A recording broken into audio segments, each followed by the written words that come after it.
नमस्कार, आप देख रहे हैं वॉइस ऑफ कोटपूतली। डालते हैं जिले की दिन भर की तमाम बड़ी खबरों पर नजर। क्षेत्र में बढ़ती शीतलहर के मद्देनजर कोटपूतली बहरोड जिला कलेक्टर प्रियंका गोस्वामी ने विद्यार्थियों के हित में बड़ा निर्णय लेते हुए जिले के सभी राजकीय व निजी विद्यालयों में नर्सरी से कक्षा 8 तक के विद्यार्थियों के लिए 10 जनवरी तक अवकाश घोषित किया है। तो वहीं कक्षा 9 से 12 तक की कक्षाएं निर्धारित समयानुसार संचालित रहेगी।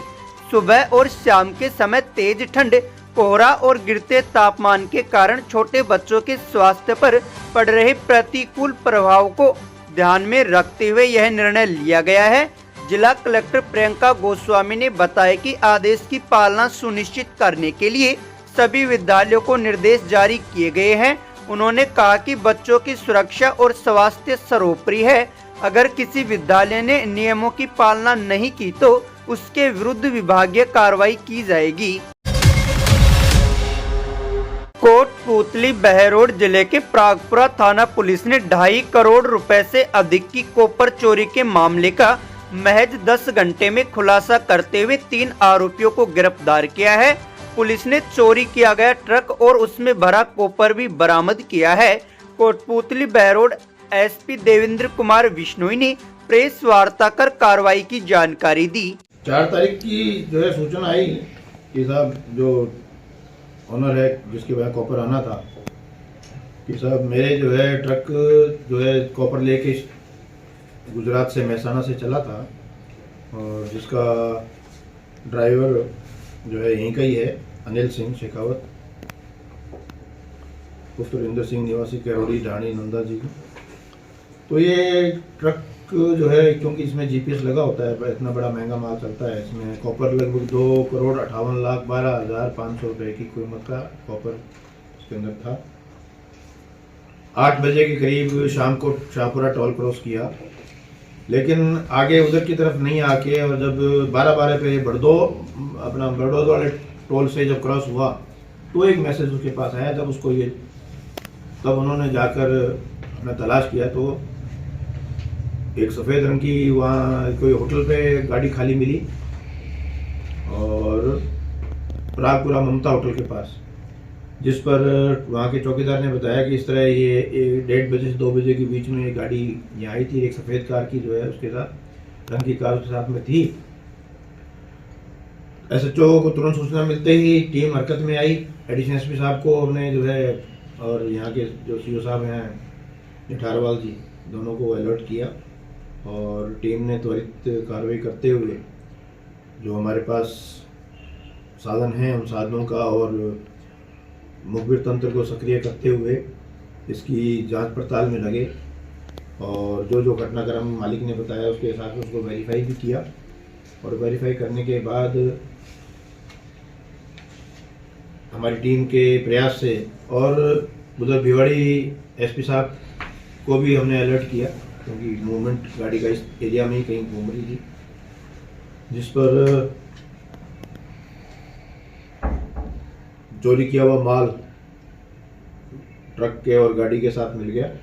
और जो 3 आदमी जो इसमें इन्वॉल्व थे, इरफान पुत्र साजिद अली, जाति मुसलमान, उम्र 37 साल, ये सेलमपुर दिल्ली का रहने वाला है। दूसरा रिंकू बागड़ी पुत्र शिरपाल बागड़ी, खटीक है, 34 साल की उम्र है, ये अशोक विहार कॉलोनी रंगाला थाना तावड़ू जिला नू का रहने वाला है। तीसरा मिंटू उर्फ सुखबीर पुत्र श्री रामेश्वर, जाति गुजर, निवासी बुरेडा, थाना खुशखेड़ा जिला भिवाड़ी का है।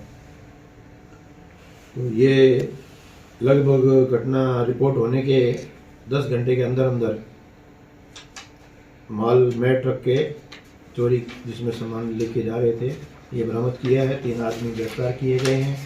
उनका इतनी बड़ी एक सनसनीखेज मामला है तो आप सबके संज्ञान में लाना जरूरी था, इसलिए प्रेस कॉन्फ्रेंस के माध्यम से आप सबको ये सूचित किया जा रहा है। सर, पूछताछ में सामने आया तो इनका मंसूबा क्या था, इस माल को कहाँ खपाने की वो थी और इनकी पहले से प्लानिंग थी या अचानक यहीं पे आके इन्होंने सब किया? नहीं, पहले से ही प्लानिंग की होगी क्योंकि इतना बड़ा माल को खुर्द करना हाथों हाथ संभव नहीं है। इसमें अब देखना है कि ये माल क्योंकि ज़्यादातर माल कबाड़ी के थ्रू जाता है तो स्क्रैप का जो काम करते हैं तो कौन कौन इसमें इन्वॉल्व है क्या इसकी मोडस ऑपरेंडी रही है, क्या इनकी प्लानिंग कब से चली है, ताकि भविष्य में इस तरह की कोई घटना और ना हो पाए। क्योंकि आपको विदित है कि अपने यहाँ पर 3 इंडस्ट्रियल एरिया हैं और इंडस्ट्रियल एरिया में पहले भी एक मामला मेरे पास आया है नीमराना में। इसी तरह एसी में जो कॉपर पाइप्स लगते हैं उसमें ओनर एंड ट्रक मालिक के बीच में एक किराए को लेकर विवाद हो गया, जिसमें वो ड्राइवर जो है गाड़ी को कहीं दाएं बाएं खड़ी कर गया। मालिक मेरे पास आया कि उनको बुलाया, थाने बुला के। तो ये कहीं ना कहीं इसकी कीमत जो है वो कहीं ना कहीं आदमी को अधिक भ्रमित कर लेती है।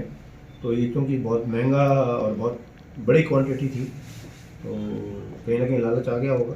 और कोई उनको प्लानिंग, क्योंकि इसमें आदमी ही आप देख रहे हैं जैसे कुछ केड़ा है, तावड़ है, तो इस तरह के लोग मिले हैं। कहीं ना कहीं ये ऑपरेट तो इसको भी एक अच्छा हमारे पास वर्कआउट हुआ है और भविष्य के लिए भी एक हमें सावधान रहने की और सबको सावधान करने की एक मिसाल मिली है।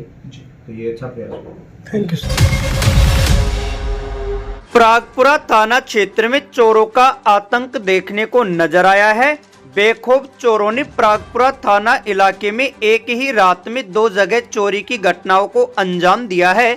चोरों ने प्रागपुरा से नारायणपुर जाने वाले सड़क मार्ग पर हलवाई की दुकान, मोबाइल की दुकान व क्लिनिक पर चोरी की घटना को अंजाम दिया। तो वहीं चोरी की दूसरी वारदात मंडा में हुई, जहां करीब 4 दुकानों के ताले तोड़े गए, लेकिन लोगों के जागे होने के कारण चोर मौके से फरार हो गए।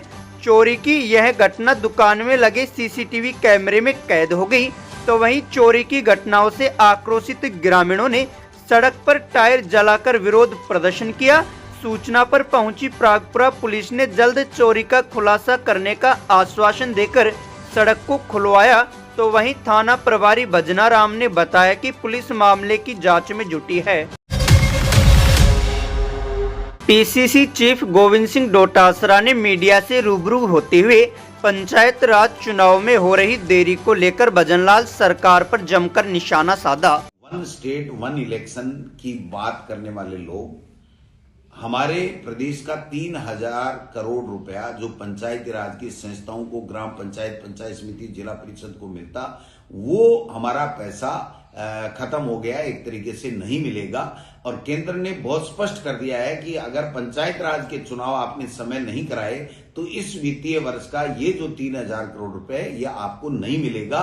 और इसलिए आनन फानन में 1 स्टेट 1 इलेक्शन की बात करने वाले लोग अब यू टर्न ले चुके हैं और राज्य निर्वाचन कमीशन को इन्होंने कहा है कि आप जल्दी से चुनाव करवाइए। और जल्दी में देखिए गलतियां भी होती हैं। इन्होंने 25 जनवरी 2025 की वोटर लिस्ट से वोटर लिस्ट बनाने के लिए आदेशित किया है, जबकि 19 फरवरी को 40 लाख नाम कट करके और जो ये कह रहे हैं कि शुद्ध वोटर लिस्ट कर रहे हैं। तो जब वो शुद्ध वोटर लिस्ट 40 लाख की कम करने वाली आएगी तो आप जनवरी 2025 की जो वोटर लिस्ट है उसको सही कैसे मान रहे हो? उसके आधार पे चुनाव का कार्यक्रम आपने डिजाइन कर दिया है। तो मैं समझता हूं कहीं न कहीं ये फिर उलझेंगे और नई जो वोटर लिस्ट बनेगी फरवरी में जो आएगी SIR के बाद में, उसी से इनको चुनाव कराना पड़ेगा। अगर 31 मार्च से पहले तमाम जितने भी ड्यू हैं पंचायत राज के चुनाव,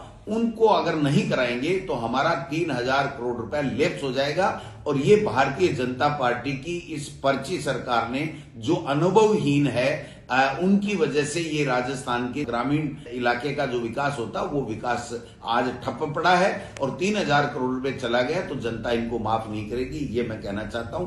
इन्होंने परिसीमन का खेल इतना लंबा खेला है कि 6-8 महीने से परिसीमन कर रहे हैं। परिसीमन हारे हुए जनप्रतिनिधि जो पहले कभी हुआ करते थे जनप्रतिनिधि, आज हार गए, उनसे परिसीमन कराया। परिसीमन में भी नियमों की धज्जियां उड़ाई गई हैं, जो कानून बने हुए उनकी धज्जियां उड़ाई गई हैं। एक पंचायत में पंचायत समिति का वार्ड किया तो उस पंचायत को 4 अगर विलेज उस पंचायत में है तो चारों का एक वार्ड नहीं बना करके 4 वार्डों में पंचायत समिति में कर दिया गया है। और इस तरीके से डिजाइन किया गया है कि बीजेपी ही जीते, दूसरा आदमी जीते ही नहीं। और एक तरीके से परिसीमन में इन्होंने पूरे तरीके से षड्यंत्र के तहत काम किया है। और अभी भी इनको 31 दिसंबर तक पूरा परिसीमन करना था, हाईकोर्ट का आदेश था।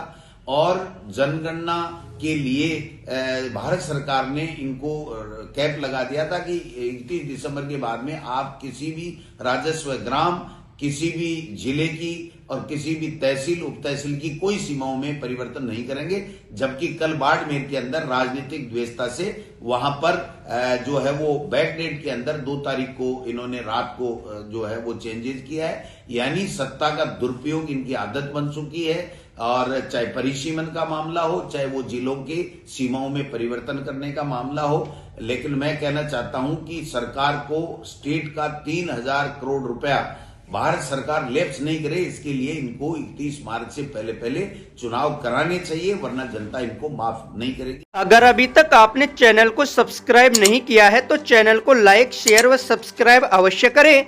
जिले की तमाम छोटी बड़ी खबरों को जानने के लिए बने रहे वॉइस ऑफ कोटपूतली के साथ। बालाजी फिनसर्व, जहां मिलती है आपको वाहन बीमा, स्वास्थ्य बीमा, म्यूचुअल फंड, जीवन बीमा, फाइनेंस, साधारण बीमे की सभी सुविधाएं।